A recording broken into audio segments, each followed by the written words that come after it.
Hoy visitamos una zona muy importante para nuestro municipio, para el abastecimiento del agua y también, ¿por qué no?, pues una zona por la que el que más y el que menos, los totaneros y totaneras, aprovechamos para pasear, practicar deporte, etcétera. No te pierdas el reportaje de hoy de Conociendo Totana, en el que hablaremos sobre el trasvase.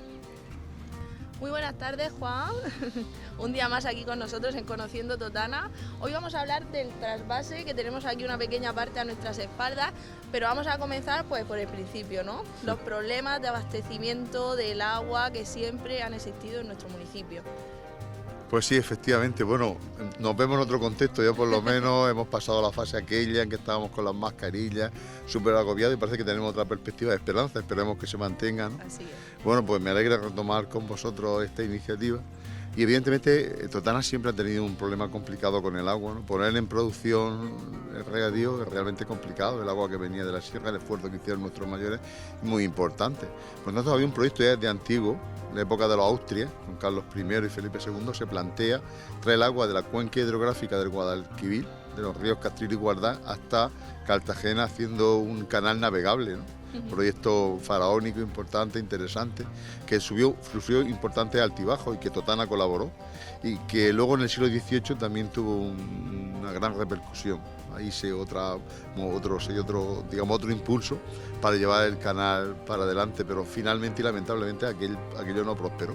Es verdad que en el siglo XVIII colaboró incluso un totanero en ese proyecto, un hombre muy insigne de la época, Silvestre Martínez Teruel, que era muy habilidoso, era un pintor, fundía campanas, arreglaba relojes, además hacía obras de ingeniería, que tuvo un importante protagonismo en el traslado de agua. Alguna vez hemos hablado de él, desde la Fuente de la Carrasca hasta la Fuente de la Plaza. Él colaboró en ese proyecto, un proyecto importante, pero lamentablemente no se llevó a cabo. Entonces era algo que realmente hubiese traído vida y prosperidad a esta tierra, pero que no se pudo llevar a cabo.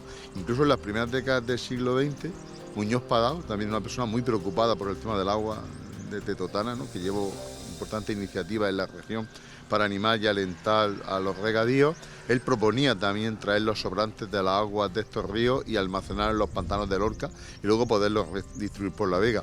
Pero fueron proyectos que quedaron un poco en el sueño, en el aire.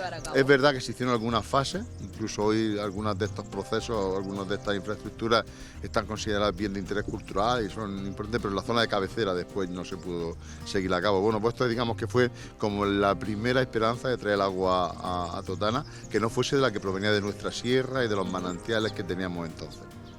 ¿Y en qué momento, Juan, es cuando se retoma este proyecto y se consigue un poco pues hacer realidad, ¿no? Pues mira, en la Segunda República, en torno al año 1933, en febrero del 33, el ministro Indalecio Prieto, que había nacido un asturiano que luego murió en México en el exilio, pues él ya planteaba la necesidad de traer el agua desde el centro de la península a estas tierras del Levante, ¿no? Y bueno, pues ya empiezan ahí un poco a moverse en un congreso que hay sobre el agua, ¿no?, a favor del agua, en Alicante, en febrero del 33. Entonces el ministro de Obras Públicas y de Infraestructura Hidráulica, Lorenzo Pardo, proponía llevar a cabo esta iniciativa ya con más solidez y con más consistencia. Pero claro, los años de dificultad de la Segunda República y luego la Guerra Civil pararon completamente el proyecto. Por lo tanto, una dificultad, ¿no?, en ese Claro, momento. claro, no se daban las condiciones para afrontar un proyecto tan importante. Luego ya fue en la década de 1960 cuando se ve la necesidad de poner en regadío estas tierras dentro de los proyectos que lleva el régimen de Franco para poner en regadío diversas zonas de España. Pues en la década de 1960, en concreto en 1968, el ministro Silva Muñoz en una especie de mitin o más que un mitin, bueno, pues hay una asamblea a favor de los regadíos en el Teatro Romea, pues ya proclama que es lo importantísimo llevar a cabo una obra que él calcula que va a durar 12 años, y en 12 años llegarían el agua a estas tierras, ¿no? Yo recuerdo que entonces yo tenía 10 años y que unos vecinos de la zona de mi abuelo eran personas que tenían tierra y entonces pues los críos nos fuimos con ellos en el autobús a ese momento. Yo recuerdo estar en el cine, en el Teatro Romea, siendo muy pequeño, pues en aquello no entendía mucho lo que pasaba, pero sí que recuerdo aquella gran manifestación, porque sale Murcia entera, Alicante, Almería, pidiendo agua, ¿no? Hay manifestaciones en Murcia, en Madrid, incluso los medios de comunicación, los periódicos, algunos periodistas como Campani hace artículos a favor de esa necesidad, ¿no?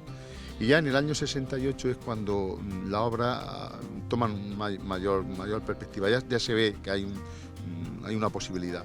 Y creo que recordar que en el 69 es cuando sale ya el proyecto, sale la obra a subasta y empiezan los trabajos que luego también en la década de 1970 estuvieron apoyados por un ministro de la OCDE, por la familia Garrigues, que conocedor de un poco la realidad de sequía de nuestra tierra también la impulsa. En el año 1975 había aparecido un real decreto por el cual se regulaban estas zonas estas tierras como tierras regables. El IRIDA en 1978 empezó a tomar nota de ver qué tierras podían beneficiarse de regadío y demás, ¿no? Y luego también se impulsó desde la comunidad de regantes, desde el sindicato, la creación de una comunidad de regantes que empezaron un poco a trabajar en todas estas cuestiones. Y ya era un trabajo inminente, las obras iban avanzando con bastante rapidez y en marzo del 79 llega el agua a Murcia, del trasvase Tajo Segura. Y desde entonces hasta ahora, con todas las vicisitudes que hemos tenido, con toda la situación ahora de inseguridad que se ha creado, pero fue un proceso largo en el tiempo, pero también ha sido fecundo hasta ahora. Entonces, bueno, pues todas estas cuestiones es importante también que valoremos el esfuerzo que se hizo en las diversas etapas históricas para poder poner en regadío nuestras tierras. Porque parece que hace muchísimos años que tenemos agua como tal, como hoy en día podemos disfrutar de ella, pero en realidad no hace tanto y además ha costado mucho tanto a nivel regional como pues, a nivel local, lógicamente. Claro, y además, como decía, se dependía de las explotaciones que había de los acuíferos que venían de la Sierra de Espuña, también de la explotación de los pozos. Recuerdo que en la década de 1930, cuando se planteaba la posibilidad de hacer ese trasvase, de traer agua desde el centro de la península hacia estas tierras, en Totana había algunas personas que apostaban por esto, bastante, ¿no? Pero también otro sector que decía que eso eran sueños americanos, que era un imposible, que eso no se podía hacer, ¿no? Claro, ahí detrás también estaban los intereses de los grandes aguatenientes, la gente que controlaba el control del tema del agua, de los pozos, ¿no? Pues claro, también era ofreció un importante nivel económico porque el agua siempre ha sido muy cara en nuestra tierra, ¿no? Entonces, para también evitar que de alguna manera pudiese entrar en competencia, pues decía, eso es un imposible, ¿no? Yo llamaba, eso es un sueño americano, aquí no se puede llevar a cabo.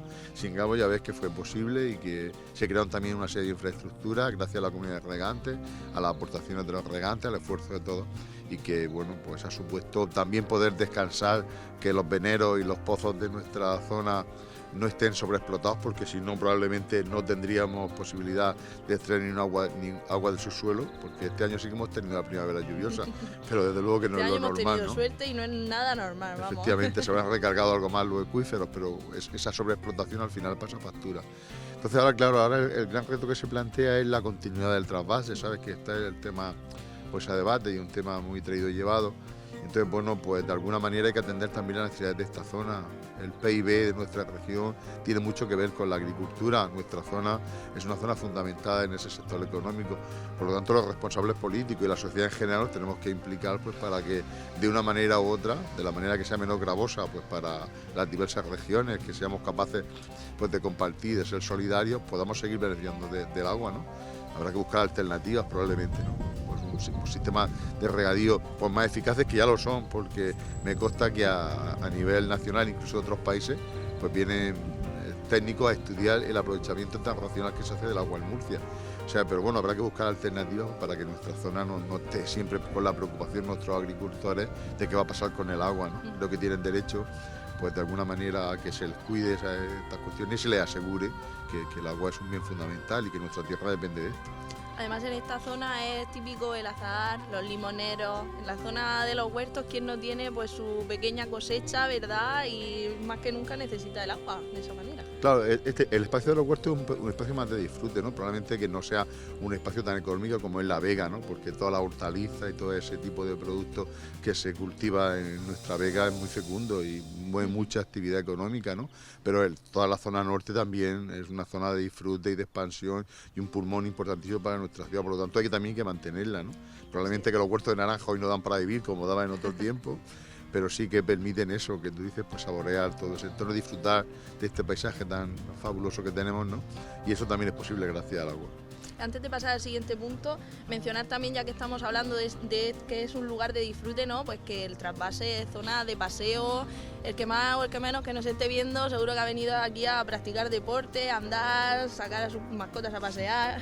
Sí, es una zona de expansión y además, mira, pues Muchas de las personas que vienen de fuera se quedan asombradas pues, de la infraestructura que tenemos de paseos, de caminos, de todo el entorno, el perfume de este espacio, ¿no? Es que es un lugar, es casi un jardín, ¿no? Es un jardín que pues, de alguna manera pues, todos tenemos que cuidar. El ayuntamiento con una serie de ordenanzas que nos permitan, que mantengan la identidad del espacio, ¿no? Y cada uno de los vecinos cuidándolo y mimándolo.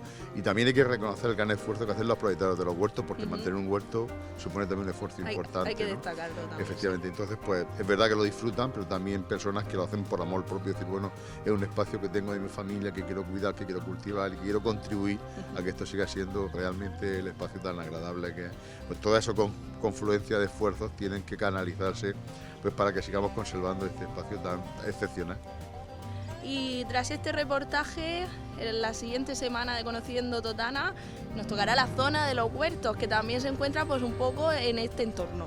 Sí, nos podemos tener un poco en ver algunos de los espacios más significativos, cómo ha ido evolucionando en todo en torno a la producción de los cítricos, especialmente de naranja, ¿no? Y cómo eso impulsó la transformación de estas tierras en estos vergeles que tenemos, que son los huertos de Totana. Pero nada, no os perdáis el próximo reportaje de Conociendo Totana, donde conoceremos pues algunos de los huertos, ¿verdad?, más emblemáticos y toda esta zona de nuestro municipio.